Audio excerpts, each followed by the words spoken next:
Al-Kahfi. Assalamualaikum warahmatullahi wabarakatuh. Alhamdulillahi rabbil alamin. Ashhadu an la ilaha illallah wa ashhadu anna Muhammadar Rasulullah. Allahumma sholli ala sayyidina Muhammad wa ala ali Muhammad, amma ba'du. Wa ya ayyuhal ikhwanul muslimin rahimakumullah, usikum wa iyyaya bittaqwallah. Ittaqullaha mastata'tum wasma'u wa ati'u la'allakum turhamun. Faqala Allah Ta'ala fi kitabihil karim, a'udzu billahi minasy syaithanir rajim.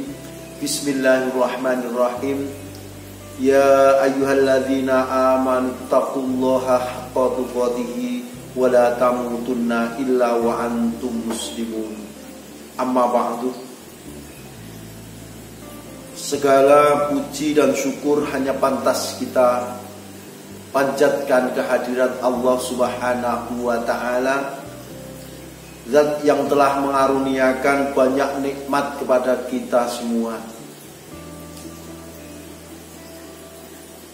Banyak nikmat sehingga kita tidak mampu menghitungnya.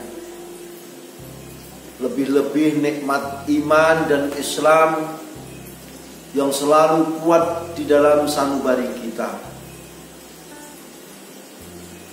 Salam serta sholawat terjunjung kepada baginda Nabi Muhammad sallallahu alaihi wasallam, karena beliau telah berusaha menghantarkan nikmat iman dan nikmat Islam kepada kita, agar Islam sampai kepada kita semua, kita menjadi umat beliau. Amma ba'du, kaum muslimin wal muslimat rahimakumullah, sahabat Al-Kahfi yang saya cintai dan saya banggakan. Alhamdulillahirabbil alamin. Pada kesempatan kali ini kita masih diberikan kesempatan oleh Allah Subhanahu wa Ta'ala untuk melanjutkan kajian kita, pembacaan kitab hadis As-Sittun An-Nafi'ah, kumpulan hadis sebagai pedoman bagi kita umat Islam yang mengatur segala aspek kehidupan kita untuk menuju al-Islam yang kafah. Pada kesempatan kali ini kita baca urutan hadis yang nomor 11 dengan judul 7 amalan yang membinasakan. Kita baca hadisnya. Bismillahirrahmanirrahim. An Abi Hurairah radhiyallahu anhu, anin Nabi sallallahu alaihi wasallam qala, ijtanibus sab'al mubiqatin. Qalu ya Rasulullah wa ma hunna? Qala asyirku billah was-sihru wal qatlun nafsil lati harramallahu illa bil haqq wa aklur riba wa aklu malil yatim wa tawalli yaumaz yahf wa qadful muhsanatil mu'minatil ghafilat. Akhrajahul Bukhari fi kitabil wasaya min sahihihi wa Muslim fi kitabil iman min sahihi. Arti hadis dari Abu Hurairah radhiyallahu anhu, dari Nabi sallallahu alaihi wasallam, beliau bersabda, jauhilah oleh kalian 7 perkara yang membinasakan. Mereka para sahabat pun bertanya, apa 7 perkara itu wahai Rasulullah? Beliau Rasul menjawab, syirik kepada Allah, sihir, membunuh orang yang diharamkan oleh Allah untuk membunuhnya kecuali dengan hak, memakan riba, memakan harta anak yatim, berpaling atau lari dari pertempuran, dan menuduh berzina terhadap wanita yang beriman, yang menjaga diri, yang lalai dari kemaksiatan. Al-Bukhari mengeluarkan hadis ini pada kitab Al-Wasoya dalam Sahihnya, dan Muslim juga mengeluarkan pada kitab Al-Iman dalam Sahihnya. Kaum muslimin wal muslimat rahimakumullah, sahabat Al-Kahfi yang saya cintai dan saya banggakan. Maksud hadis pertama, Rasulullah Shallallahu Alaihi Wasallam memerintahkan kepada kita untuk menjauhi 7 perkara yang dapat membinasakan kita. Yang kedua, yang dimaksud dengan 7 perkara yang dapat membinasakan itu adalah perkara-perkara yang dapat menimbulkan kemurkaan Allah, kemarahan Allah bagi siapa saja pelakunya, baik di dunia maupun di akhirat kelak. Nomor 3, pertama, yakni menyekutukan Allah dengan menyembah selain Allah. Perkara yang kedua adalah melakukan praktek sihir atau kahin. Perkara yang ketiga adalah membunuh orang lain tanpa sebab syar'i. Perkara yang keempat adalah memakan barang dari hasil riba. Perkara yang kelima, memakan harta anak yatim. Perkara keenam adalah lari dari pertempuran. Dan perkara ketujuh adalah menuduh zina wanita mukminah yang beriman tanpa bukti yang nyata. Dari hadis, maksud hadis ini sudah dapat kita menerima apa isinya. Namun untuk lebih jelasnya, saudaraku muslimin wal muslimat rahimakumullah, sahabat Al-Kahfi yang saya banggakan dan saya cintai, faidah hadis pertama, 7 larangan dalam hadis ini termasuk dari dosa-dosa besar, sebagaimana yang telah diterangkan pada hadis-hadis yang berkaitan dengan hal tersebut. 2, larangan untuk menyembah selain Allah jelas dalam hadis ini, atau menyekutukan selain menyembah kepada Allah. Masih dia ini percaya ada kekuatan selain Allah, artinya bersekutu, artinya syirik. Ini benar-benar dilarang oleh Allah. Yang ketiga, larangan untuk melakukan sihir atau meminta seseorang untuk melakukan sihir dalam bentuk ikhtiar apapun. Dalam bentuk ikhtiar kesehatan, dalam bentuk ikhtiar melakukan kekuatan, dalam bentuk ikhtiar, mengais rezeki dalam ikhtiar apapun, melakukan dengan sihir, ini benar-benar dilarang.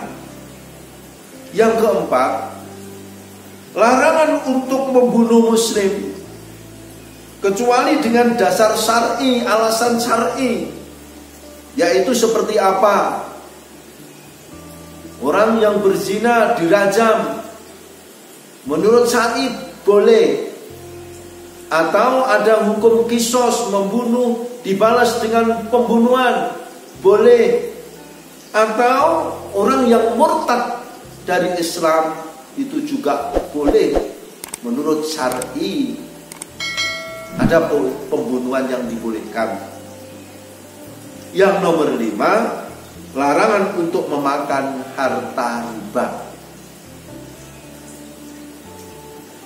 Riba dalam syariatnya ada 2 macam, yakni riba fadl dan riba nasi'ah.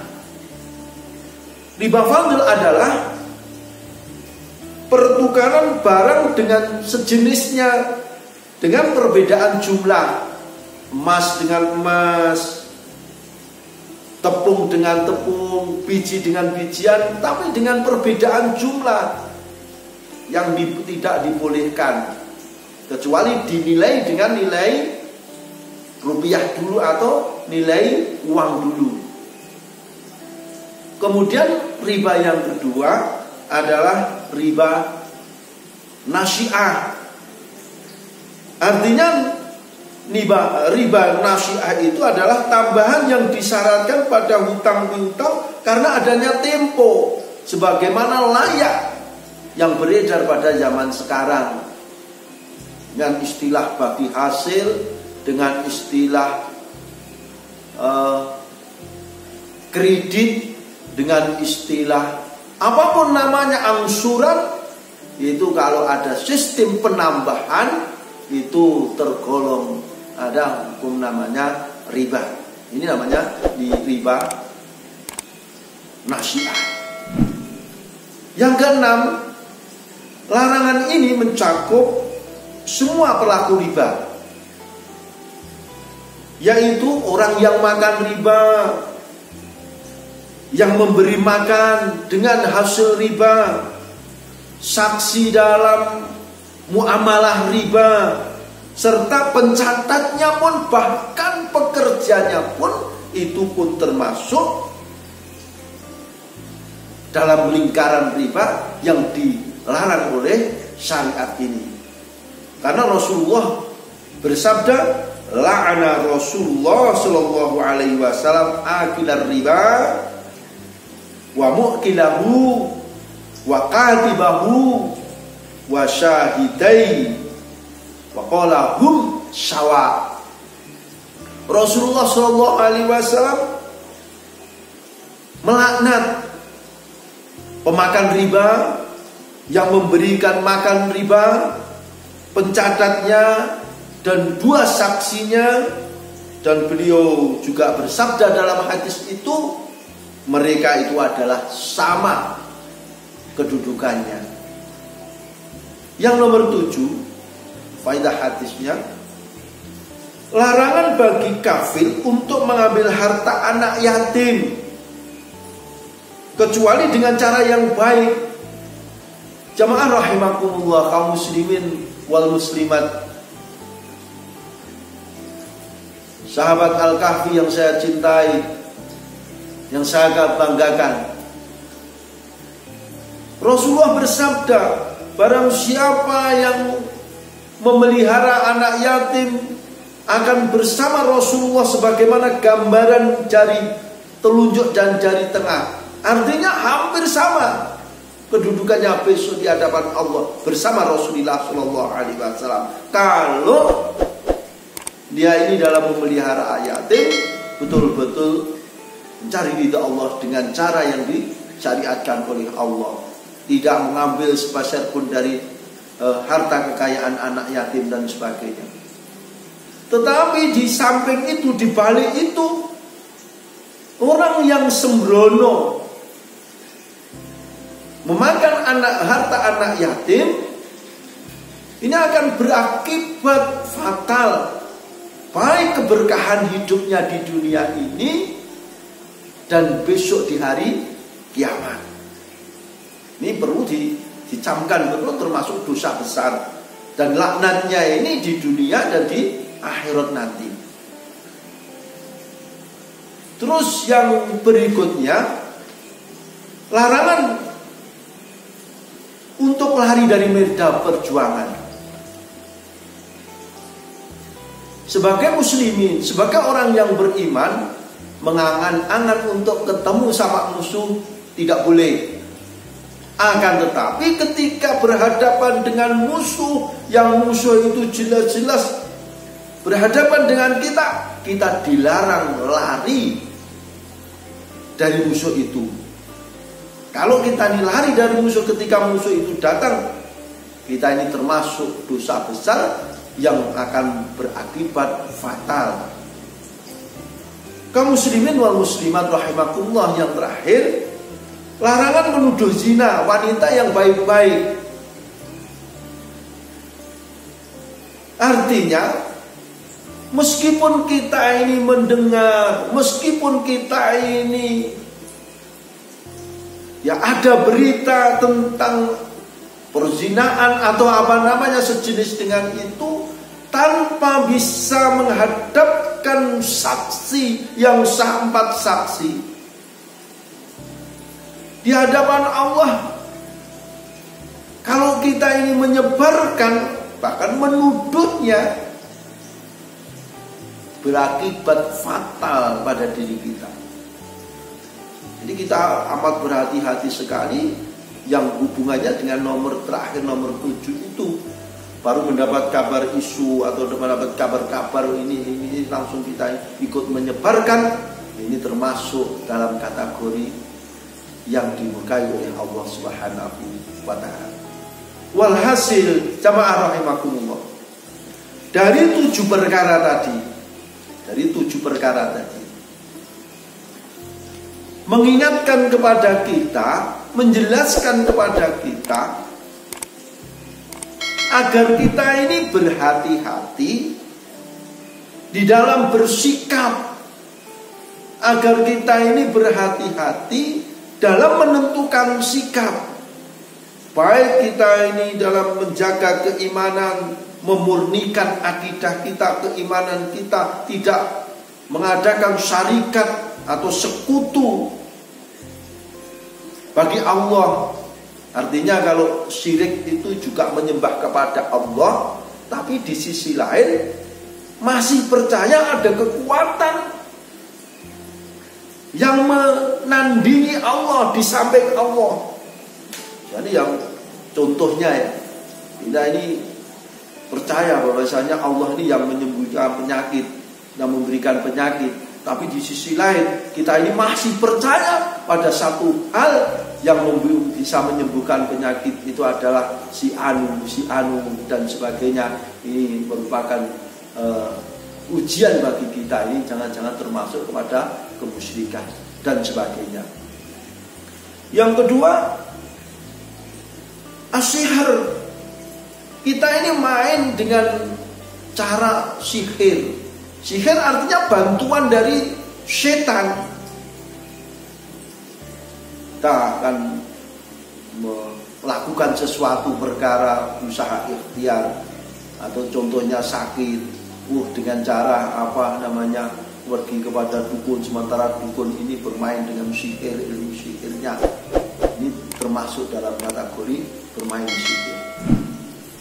Dan juga yang nomor 3, waqatlun nafsil lati haramallahu illa bil haq. Islam mengajarkan tidak boleh ada pembunuhan tanpa syariat yang benar.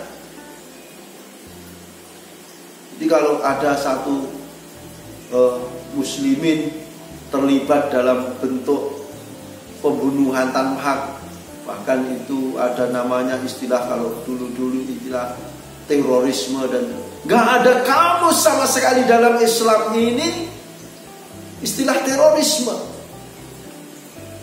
Bahkan dalam urusan sekecil apapun itu ada aturannya.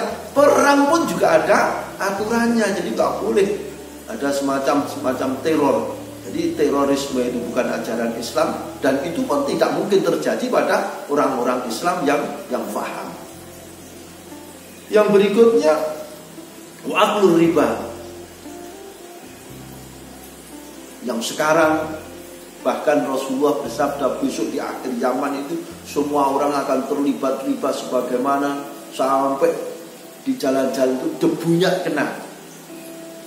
Sehingga kita nih nggak akan membendung peredaran riba, renten dan sebagainya. Yang diperintahkan oleh syariat ini diri kita, sikap kita dimulai dari kita masing-masing. Meskipun di luar sana itu orang sudah terbiasa dengan permainan riba,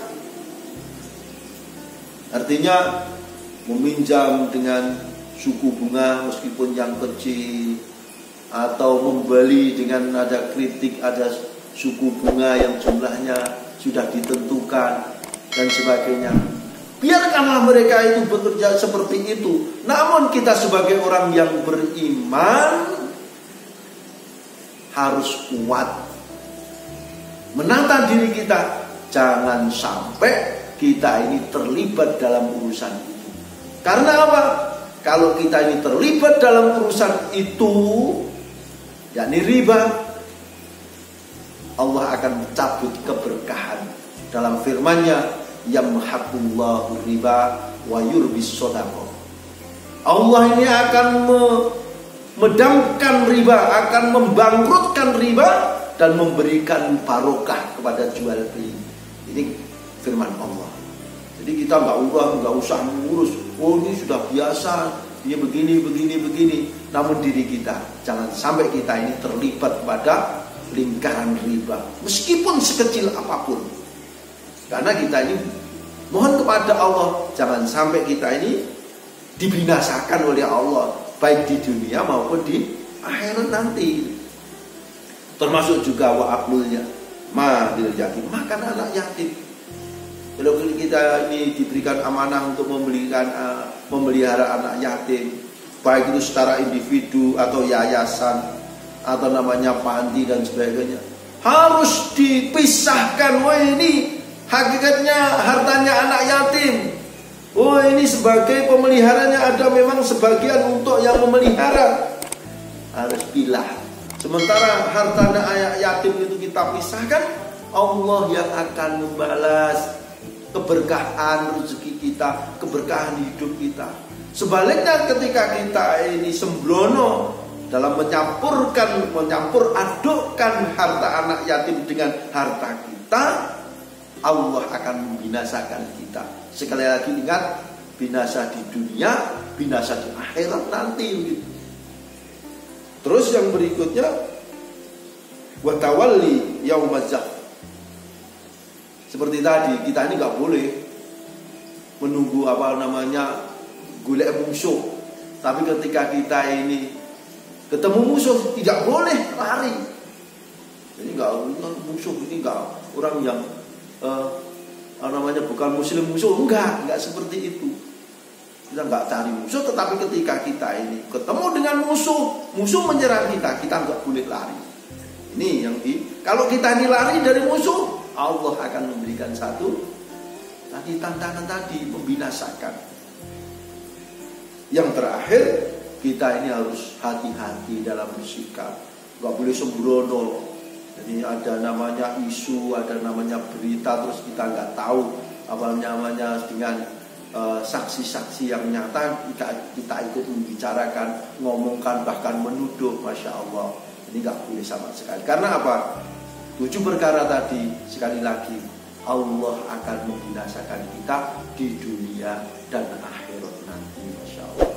Dengan demikian, apa yang kita baca, apa yang kita sampaikan ini untuk membimbing kita supaya kita ini sekali lagi dalam bersikap ini hati-hati, dan akhirnya kita ini kuat iman kita, terus memohon kepada Allah, mudah-mudahan Allah selalu istiqomah kepada kita sekalian. Masya Allah. Jamaah rahimakumullah, saudaraku Al-Kahfi yang saya cintai dan saya doakan, demikianlah, mudah-mudahan ada manfaatnya. Kurang lebihnya mohon dimaafkan. Aqulu ila qauli hadza astaghfirullah li wa lakum walhamdulillah rabbil alamin. Assalamualaikum warahmatullahi wabarakatuh.